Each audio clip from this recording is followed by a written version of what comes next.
Welcome on the channel Nice Stories. Today we have intriguing story about I don't know how it happened. I've been crying all day, and my eyes are swollen from the endless stream of tears. I feel like I'm trapped in a nightmare, and no matter how much I pinch myself, I can't wake up. I have to tell this story, not just to make sense of it myself, but perhaps to find some solace in sharing it. My name is Sarah, and I've been married to Michael for 6 wonderful years. We met in college during a literature class. He was the charming guy who always had a witty comment, and I was the girl who laughed at all his jokes. From the moment we started dating, I knew he was the love of my life. He's handsome, kind, and has a way of making everyone around him feel special. Before Michael, I'd been with 2 other people, but that was before we got together. Since then, he's been my everything. We decided to start a family 3 years into our marriage. It was an exciting time filled with hope and dreams about our future. When I found out I was pregnant with our daughter, Lily, we were over the moon. The pregnancy went smoothly, and the day she was born was the happiest day of our lives. She was perfect in every way, tiny fingers, rosy cheeks, and a curious gaze that melted our hearts. But over the past few months, Michael began to change. At first, it was subtle, a lingering gaze, a slight hesitance in his touch. Then it became more pronounced. He grew cold and distant, spending hours locked away in his home office. When I asked him what was wrong, he dismissed my concerns or changed the subject. He started demanding to see my phone without explanation. Initially, I complied, hoping to ease whatever doubts he had, but eventually, I told him that unless he explained why, I wouldn't continue to indulge this invasion of privacy.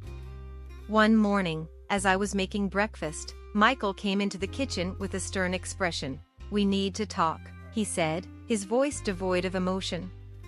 "What's wrong?" I asked, wiping my hands on a towel, a knot forming in my stomach. He took a deep breath. "I did a paternity test," he confessed. "It came back negative. I'm not Lily's father." I stared at him in disbelief, the room spinning around me. "What are you talking about? Of course you're her father. Why would you even take such a test?" He looked away, his jaw clenched. "She has brown eyes, Sarah. We both have blue eyes. Genetically, that's nearly impossible." I started to suspect. Things didn't add up. "Michael, that's ridiculous. Eye color isn't always that straightforward. There are recessive genes." He cut me off.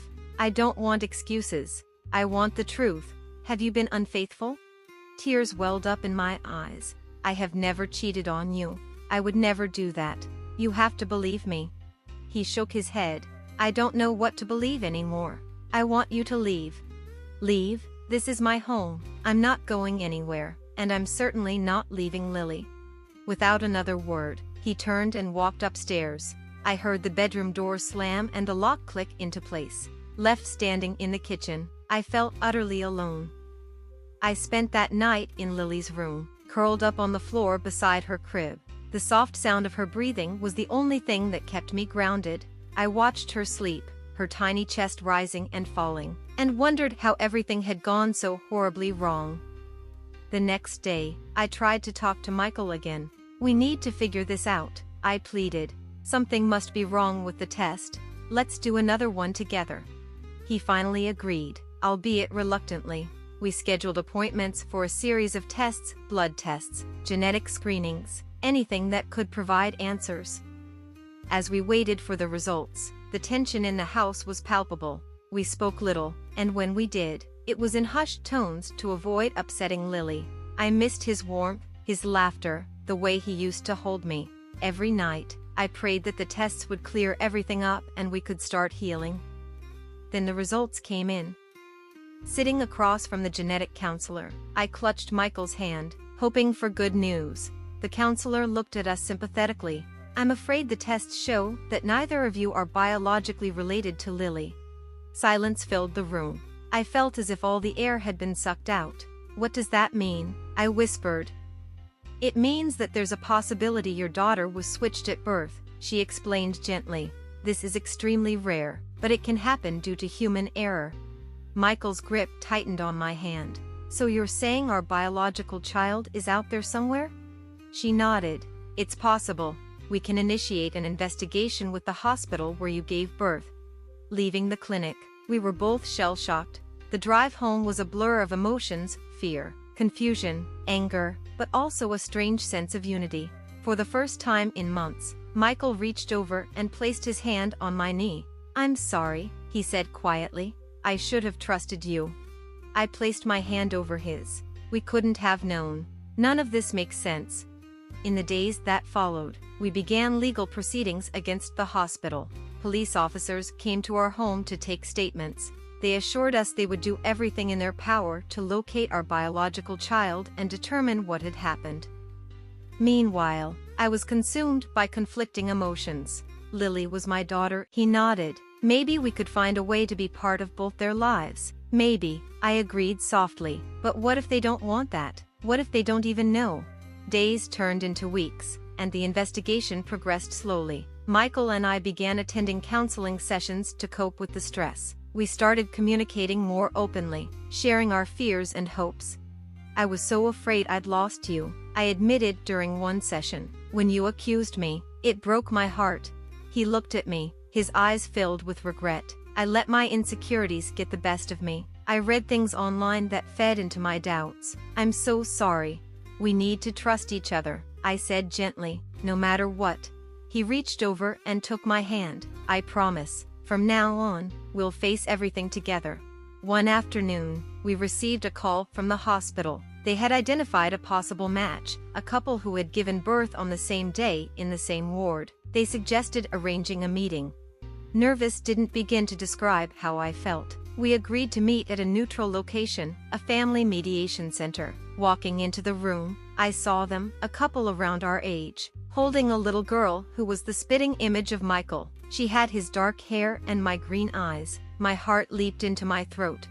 The woman, Emma, looked at me with tears in her eyes. "I think that's your daughter," she whispered, nodding towards the girl in her arms. I felt my legs weaken, and Michael steadied me. "And I believe that's yours," he replied softly, pointing to Lily, who was clinging to his leg. The next few hours were a whirlwind of emotions. We shared stories, compared timelines, and watched as the two girls played together, blissfully unaware of the gravity of the situation. "We don't want to lose her," Emma said, her voice trembling, "but we also don't want to keep you from your biological child." I nodded, tears streaming down my face. "We feel the same. Lily is our daughter in every way that counts." The mediator suggested a gradual process, getting to know each other's families, allowing the children to become familiar with both sets of parents. Over the next several months, that's exactly what we did. Weekends were spent together at parks, museums, and each other's homes. The girls became fast friends, and in a way, so did we. It was unconventional, but it worked. One evening, as we watched the girls play in the backyard, Michael put his arm around me. "Who would have thought," he mused, "that out of such a mix-up, we'd gain not just another daughter, but an extended family?"